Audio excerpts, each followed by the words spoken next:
Welcome to the daily briefing from interest.co.nz. I'm David Chaston.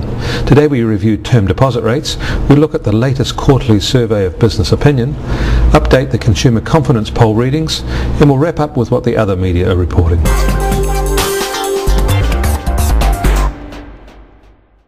There has been a noticeable slowing in the level of rate changes from non-bank institutions for their deposit offers. This seems to us an odd response to the challenges they face from banks. The Best Bank benchmark is now sitting with Kiwibank, who are offering 8.7% for a 5-month term. Closely behind are a number of others offering 8.6% or thereabouts, generally for a 1-year deposit. These are attractive offers, high by historical standards, and ones that offer fat returns over inflation. But there are a few non-bank offers that are significantly above these rate levels. In fact, as you can see from this next chart, non-banks have let the rate advantage fall rather significantly in 2007. In our view, where this premium is now, at just over 0.5%, it is nowhere near enough to justify choosing a non-bank offer. True, some institutions are addressing this issue. There are now at least 10 non-bank institutions that offer rates above 10%, some as high as 12%. But not enough of the heavy hitters in this space are doing so, and this reinforces the perception that banks have the best offers at present.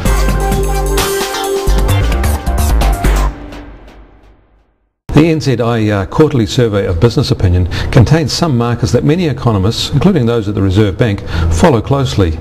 It is significantly influential. Most of its current readings remain quite strong and are consistent with economic growth of around 2.5%. The latest data shows that capacity and resource indicators are easing a bit, but are still quite high. Businesses say they are under cost pressure and expect to press ahead with price increases at a rate that will probably make the Reserve Bank uncomfortable. One thing does stand out, however. Even after a long run of hiking the OCR, there is little in here to suggest that this is having much moderating influence on the economy or inflation. It seems market pressures resulting from import competition are the main inhibitor to inflationary pressure. This is globalisation working for the regulator. A high dollar may be much more effective than an OCR in tackling inflation. It could be that an 8.25% OCR is starting to work to inhibit house price growth and the resulting wealth effect, but it could also be argued that falling net immigration is much more of a reason for this.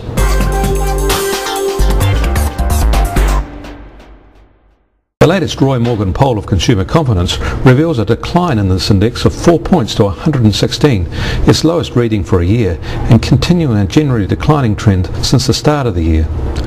While more people think they are better off this year than last, and will be even better off next year as well, these major groups are getting progressively smaller. Those that think otherwise, while a smaller set, are increasing. Compared with a similar poll in Australia, we are now shifting to being less optimistic than Australians. The usual state is that Kiwis are more positive about their future than Aussies, but we now appear to be entering a period where this trend is reversed. And this may answer why our immigration across the ditch seems to be picking up pace.